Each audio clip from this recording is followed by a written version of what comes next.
Our people in Syria and Egypt are preparing for commemorating the great victory of October Liberation War. The Kremlin expresses regret that the Russian-US meeting between both countries' presidents scheduled in Indonesia will not happen.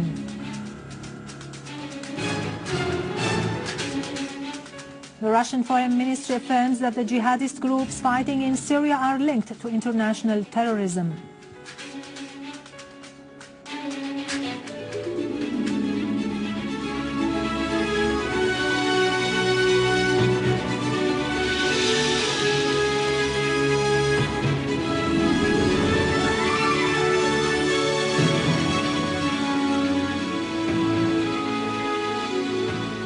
Good afternoon, ladies and gentlemen. This is Yarado Krikorian with the news in English. Our people in Syria and Egypt are preparing for commemorating the 40th anniversary of the October Liberation War, which is considered a luminous landmark in the history of modern Syria. On October 6, 1973, the Syrian and Egyptian armies achieved a landslide victory against the Israeli army. The victory inaugurated the dawn of a new era and created a promising turning point in the life of the Arab nation. This sweeping victory had great consequences at the local and international levels.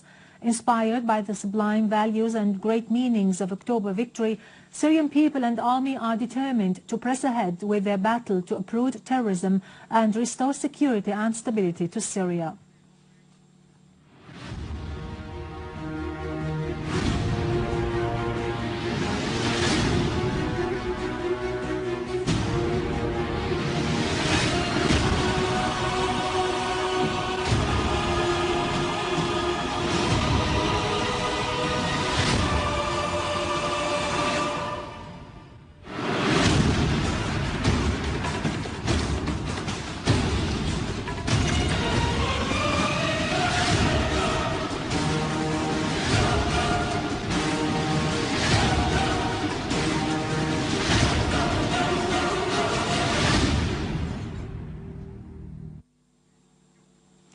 The Kremlin expressed regret that the Russian-US meeting between both countries' presidents, which was supposed to take place in Indonesia on October 7th, will not happen.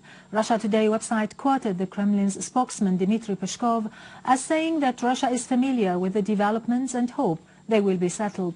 He pointed out that the relations between Russia and the US need a high-level dialogue, noting that there are many issues on the agenda of bilateral relations, foremost the Syrian issue.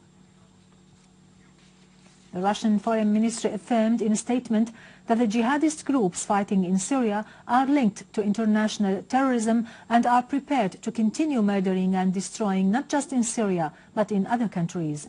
The statement said that Moscow had warned of such a scenario resulting from developments in Syria, noting that extremist terrorists and the jihadist groups within the armed opposition control the majority of support provided to militants, including weapons.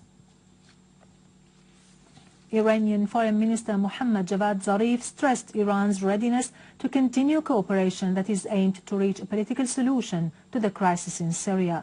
Zarif called during a recent meeting with the UN Secretary-General Ban Ki-moon upon the UN to play an essential role in settling the regional crisis, security issues and international challenges.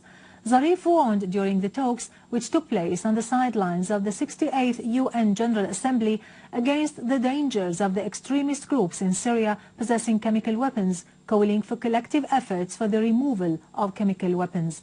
For his part, Ban stressed that Iran can play a vital and important role in solving the crisis in Syria.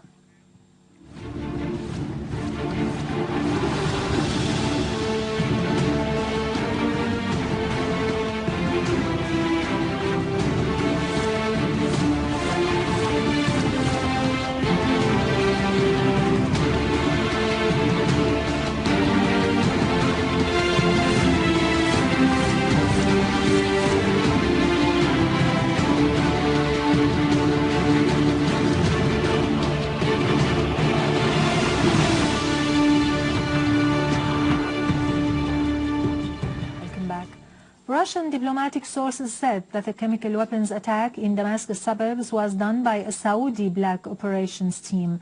Russia Today website quoted one of the sources as saying that based on data from a number of sources, a picture can be pieced together. The criminal provocation in eastern Ghouta was done by a black team that the Saudis sent to Jordan and which acted with support of the so-called Liwa al-Islam group. Meanwhile, Viktor Ivanov, the chief of the Russian Federal Drug Control Service, warns that armed groups from Syria could start infiltrating the Caucasus region. He added that Russian experts are predicting that foreign mercenaries in Syria who have been structured into paramilitary groups competing with each other will swarm toward the Caucasus.